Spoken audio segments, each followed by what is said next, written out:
Hey, since I'm on holiday in Alsace, I thought it would be good to do a video about an actual wine region. And being here is great because I could show you some things instead of just talking about them. We'll talk a little bit about why the region makes great wine, so a bit about geography and topography. I'll talk about some of the wines and the grapes in those wines and maybe give a few recommendations so you could get into the game of Alsatian wine. First, on geography and topography. The reason why Alsace is a great wine producing region is location. If you look behind me, this is the mountain range of the Vosges. And the mountains protect the region from the weather. It creates a very dry climate. Although Alsace is considered to be a bit of a cooler climate, we are a bit north in the range of where wine can be produced. We're in the very east of France on the border with Germany. As a matter of fact, the region of Alsace was French and then German, and then after World War I it went back to France, and then the Nazis took it back, and then after World War II it went back to France. We're in a great region to produce. The mountains protect from the weather. It creates a long growing season. It can be warm, particularly like now in the summertime. And also if you look at the slopes, they take advantage of these sloped areas of the vineyards. They have a Grand Cru type of system, a bit like Burgundy, and a lot of the best crus are going to be on these slopes. Slopes are important when you're in a northerly or far southerly, southern hemisphere producing area, because it tilts the vines towards the angle of incidence of the sun, and you'll get much riper grapes on a very sloped terrain. So you will see they will describe the terroirs in Alsace. The soils are important. There's everything from limestone, granite, marl, some gravelly stones that hold in the warmth. And it makes for a great area to produce, in particularly white wines, similar to the type of varieties from Germany that you would see, and even the type of bottle that they use in Alsace, same as the German flute, some similar varietals, similar styles, but a warmer producing range. Range of the weather throughout the year allows for riper grapes. The one drawback to the flute is if you have one of these nice wine fridges, you often cannot close the door of the wine fridge because the flute is too long, and a lot of wine storage is made for a Bordeaux style of bottle. My first thought on continuing this video about Alsace was to simply grab some bottles of wine and show you types of wine and grapes and producers and this type of stuff. But I was thinking it could be a good time to talk a little bit more about the structure of wine. What I mean by structure is basically every way we describe wine other than talking about how it tastes or how it smells. So this is typically the sugar level, the alcohol level, the acidity level, the body, and the level of tannin in the wine. And this is important if you're trying to learn to blind taste wines. One of the reasons is if you try to taste blind taste wines only based on the aromas and the flavors of the wine, all wines smell and taste like fruit and wood and spice. And you don't get the differentiation with the flavors that really allows you to pinpoint what is this wine. If you really learn the structure, here is where you could really come much closer faster to pinpointing what is this wine. So I'm going to talk about the sugar level in wine specifically, and the reason being that it plays particularly with Alsace and the types of wines in Alsace. So first, talking a bit about how grapes are grown. So you will start with a vine. The vine will produce fruit. Fruit is a grape, and that grape becomes ripe, hopefully through the growing season, depending on how the weather is and where you are. It varies quite a bit with how ripe that grape gets. But in general, if we look at sugar in the grapes, plotted against time, it will start at 0 and it will grow to something. And we have, at the point that we pick the grape, we have a certain amount of sugar and sweetness in the grape. Just think about You taste a piece of fruit, regardless of what fruit that is. If it's unripe fruit, it has a very acidic and tart taste. And if it is a ripe fruit, it has more of a soft and round and a sweet taste to it. So we now have a grape with concentrated sugars in the grape. The grape is picked at some point in time, and they then take it into the winery where they're going to produce wine. And you just do a few basic things, and it varies a bit, whether it's a white wine or a red wine, but you basically smash up the grape, and then there will be some yeast that will attack the juice. It will actually attack the sugars in the juice that is made from that grape.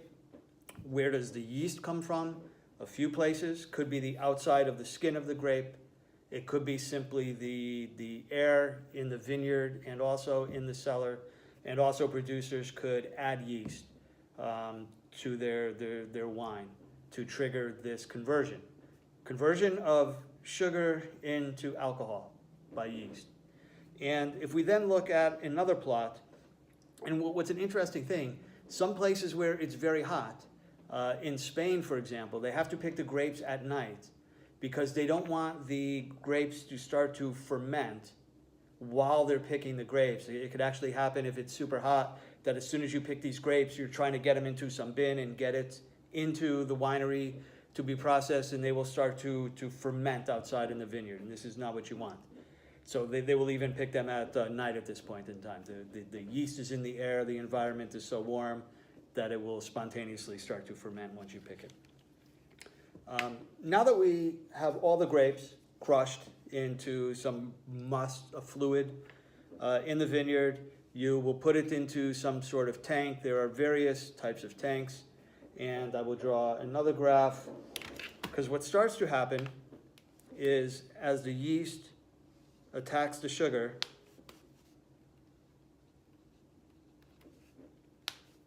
it will convert sugar into alcohol. And we have a curve that will look like an X, where the amount of sugar goes down and the amount of alcohol goes up. And this is really a key thing into determining the sugar levels, so the dryness of wine. And I know a lot of you are probably thinking right now that you really love these dry wines. This is a common thing that people say, and I will try and convert you a bit to think, to try some wines that are not so dry. I also thought the same thing before I started to study wine, and find that there's so much more out there with more richness and body to the wines that might have a bit of sugar in the wine. So how do we end up with a sweet wine in the end? Well, one way is to add sweetener to the wine. Not using the actual process itself, but they add something called rectified concentrated grape must, and this can enhance or add to the sweetness of the wine. But there are two more natural ways to do it within the fermentation process.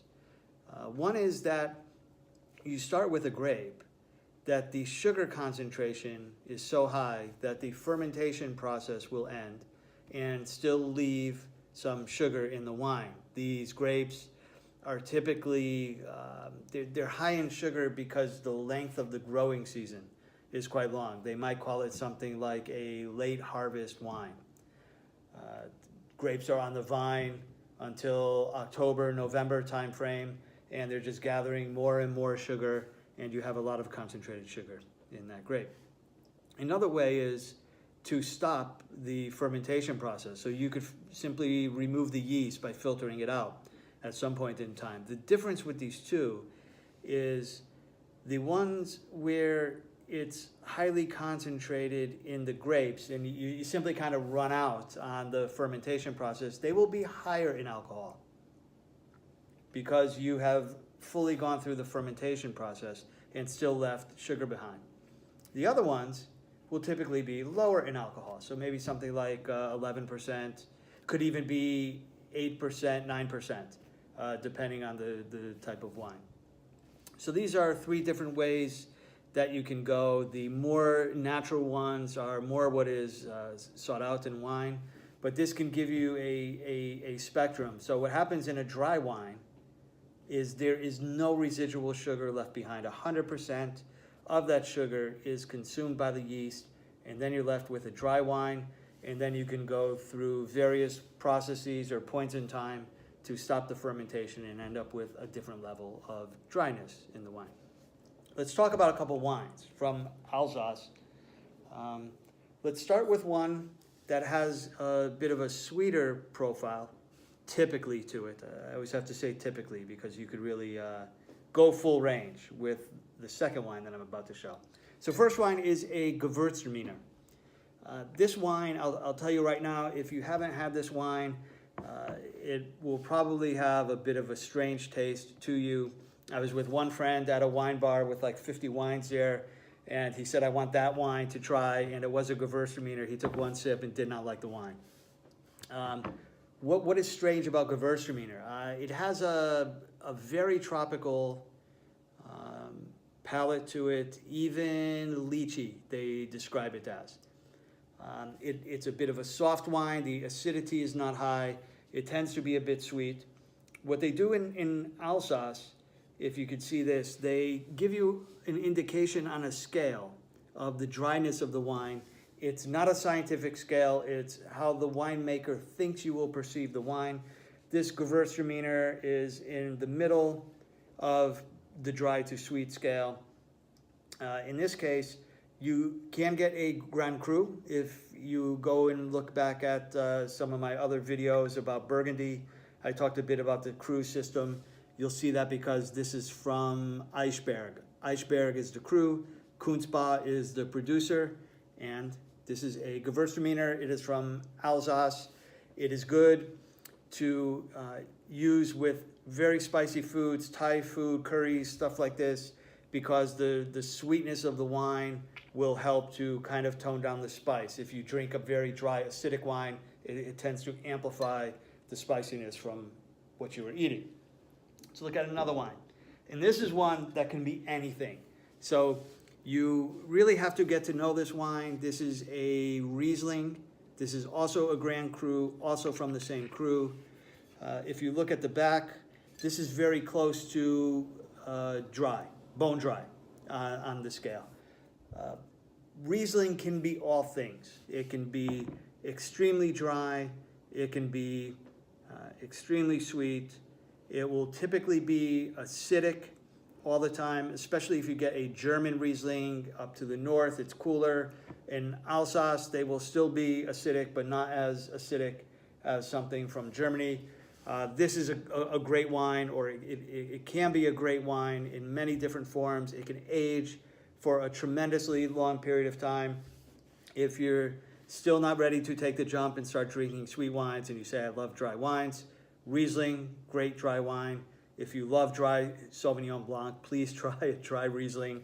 I swear it's much better and more dynamic than Sauvignon Blanc. Maybe we come to that in a future video. This one is 14% alcohol, probably because the sugar level has been completely consumed to make it a dry wine. If you look back at that Gewürztraminer, it was 13.5, and part of the reason could be is that the fermentation process was stopped to leave some residual sugar to create the sweetness in the wine. So this is a bit on Alsace, on a couple of the key wines from the region. If you're up for spicy foods and up for trying something new and strange, definitely recommend go check out a Gewürztraminer. I think they're fairly consistent. So you don't need to think too much. You could stop at a wine shop and ask them what they have or what they would recommend, especially in the States. I find that Gewürztraminers are all a bit similar to each other. With the Riesling, you have to be careful. Check and make sure, because it could be extremely sweet or extremely dry. So make sure you get what you're looking for. I hope you learned a bit about structure of wine, about sweetness of wine, and most of all, I hope you're willing to try some wines that are a bit more sweet than what you normally have. One thing to mention also with Alsace, a couple special wines. If you see something called Vendange Tardive, this is a late harvest wine. It will be very sweet. This is a dessert wine, not to be paired with a normal main course of food, but could go very well with sweet desserts and also with certain types of cheese. I think Vendange Tardive is very Alsace specific. So please go try some sweet wines. Let me know if you find something that you like. I'm always looking for suggestions of new sweet wines. Thanks.